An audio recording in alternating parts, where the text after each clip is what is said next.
Mga bro, big news tayo ngayon. The Philippine Navy is studying the possibility of conducting a rotation and reprovision (RORE) mission to Ayungin Shoal.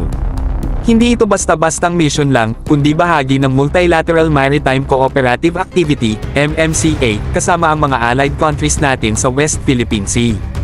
First off, ang potential RORE mission na ito ay isang matapang na hakbang. Ipinapakita nito na hindi tayo atras sa pag-assert ng ating karapatan at sovereignty sa Ayungin Shoal.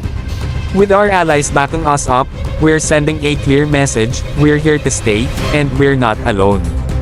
Ganitong klaseng collaboration ang nagpapalakas sa ating presence at stand sa rehiyon. Kasama ang mga allied countries sa MMCA na ito ay isang game changer. Imagine the combined naval power and support mula sa mga bansang may commitment din sa pagpapanatili ng peace and stability sa West Philippine Sea.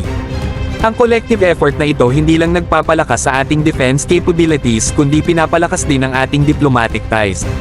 Ngayon, pag-usapan natin ang practical side ng mission na ito.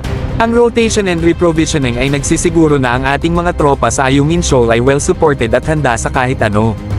It's like hitting the refresh button, mga bro. Fresh supplies, new equipment, at morale boost para sa ating mga sundalo. This keeps our operations smooth and effective, ensuring na manatili tayong malakas at tuloy-tuloy ang ating presence. Higit pa rito, ang ganitong klaseng mission ay nagpapakita ng ating commitment sa rules-based international order. Sa pamamagitan ng pagsasagawa ng operations na ito ng transparently at sa pakikipagtulungan sa ibang mga bansa, ipinapakita natin sa mundo na sumusunod tayo sa mga patakaran. Hindi lang natin ipinagtatanggol ang ating teritoryo, ginagawa natin ito sa tamang paraan.